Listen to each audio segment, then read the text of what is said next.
नहीं नहीं, सारी नहीं करनी, डेरिवेशन का मैं एक लाइव लूंगा और इंपॉर्टेंट बता दूंगा। फिलहाल आपको एक काम करना है, must do before physics paper, must do before physics paper. करोगे इस काम को? बताओ, प्रॉमिस करो। अगर आपने कर लिया तो आपका बहुत फायदा होगा। आप ना A4 शीट ले लो, जो फोटोस्टेट के पेपर नहीं होते, ले लिए?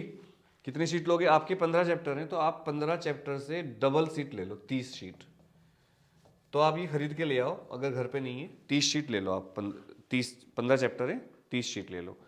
फिर आप 2 शीट पर, एक शीट ये और एक शीट ये, इस पर तो आप सारे फॉर्मूले लिख लो, एक चैप्टर के बस। और इस पर आप मेन डेफिनेशन और डेरिवेशन छोटे छोटे कर लो। और इस तरह से आप 15 चैप्टर के 30 शीट आपको भरनी है 5 दिन में, यानी कि आपको डेली 6 शीट यानी कि 3 चैप्टर कवर करने हैं। और ये काम आपको पहले 3 दिन में करना है, तो यानी कि आपको ये काम थोड़ा स्पीड से करना पड़ेगा। और इस शीट को 2 से ज़्यादा नहीं लेने आपको, मतलब अगर आपको राइटिंग छोटी रखनी है तो आपको 2 शीट से ज़्यादा पे नहीं लाना है। फॉर्मूले, डेफिनेशंस, और एक शीट पर, पहली शीट पर आएंगे फॉर्मूले और डेफिनेशंस, और दूसरी शीट पर आएंगे डेरिवेशंस। तो आप कहोगे सर एक शीट पे कितने डेरिवेशन आ जाएंगे? हर चैप्टर में बस 1 या 2 डेरिवेशन ही इंपॉर्टेंट होते हैं। वैसे भी अब डेरिवेशन बहुत कम कर दी CBSE ने। तो आपके पास जब लास्ट दिन होगा तो आपके पास 30 पेज की एक बुकलेट होगी, और आप लास्ट दिन केवल उसको रिवाइज करके जाना, और इससे आपको बहुत बेनिफिट होगा। ये रामबाण फॉर्मूला बता रहा हूँ मैं आपको, फिजिक्स के पेपर में बहुत काम करेगा। अब आप कहोगे सर आप दे दो हमें। मैंने ऐसा एक्सपीरियंस किया है कि जो हम नोट्स देते हैं आपको अपने हाथ से लिखे हुए, वो आपको पढ़ने में देर लगती है। मतलब हमारा ब्रेन ऐसा काम करता है कि हमारा ब्रेन जो है बच्चों, वो अपनी राइटिंग को जल्दी समझ लेता है, ये आप ध्यान रखिए। तो जो नोट्स आपकी अपनी राइटिंग में होंगे ना, वो आपको पढ़ने में बहुत आसानी रहेगी। तो ये टेक्निक आप अपनाइए, ज़्यादा मुश्किल काम नहीं है। आपको बस 30 शीट लेनी है, और 30 शीट भरने में आपको मुश्किल से 1 दिन लगेगा बस।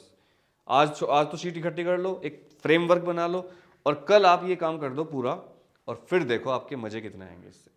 और ये आप ब्लैक पेन से लिखना, सॉरी ब्लू पेन से लिखना, बॉल पेन से।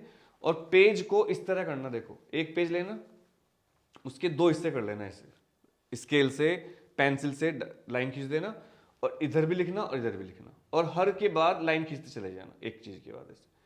और ये चीज आप करके देखो, और आप मुझे बताना सर ये चीज हमारे लिए कितनी फ्रूटफुल हुई। Thank me later. ओके बच्चों, बोलो। ये नहीं नहीं नहीं नहीं, अगर बना रखी फिर तो मजा आ गया आपका, फिर तो आपका टाइम बच गया। जिन्होंने नहीं बनाई अब तक उनके लिए कह रहा हूँ, भले ही आपके पास कितने भी नोट्स हों, आपको टेलीग्राम से किसी ने नोट्स दे दिए, फ्री नोट्स दे दिए। यूट्यूबर क्या करते हैं कि टीचर्स, यूट्यूबर, वो अपने टेलीग्राम चैनल को ग्रो करने के लिए बच्चों को फ्री मटेरियल भेजते हैं बहुत सारे, जो कि जनरली काम नहीं आता, क्योंकि वो आपकी राइटिंग में नहीं होता है। अगर आप मटेरियल ले भी रहे हो तो आप अपनी राइटिंग में उसको दोबारा थोड़ा ऐड करके लिखो, बुक पढ़ पढ़ के। जब तक आप NCERT नहीं पढ़ोगे, अपने हाथ से नोट्स नहीं लिखोगे, वो कोई फायदा नहीं करेंगे आपको, ट्रस्ट में, क्योंकि वो किसी बच्चों के ही नोट्स होते हैं, खुद दिखते भी नहीं उनको। ठीक है, बोलो यस सर। तो अगर आपने बना रखे हैं तो वेल एंड गुड, और नहीं बना रखे हो तो आप ये काम करके देखो, और मुझे बाद में बोलना सर कितना फायदा हुआ इससे। कॉन्फिडेंस आ जाएगा आपके अंदर बहुत ज्यादा।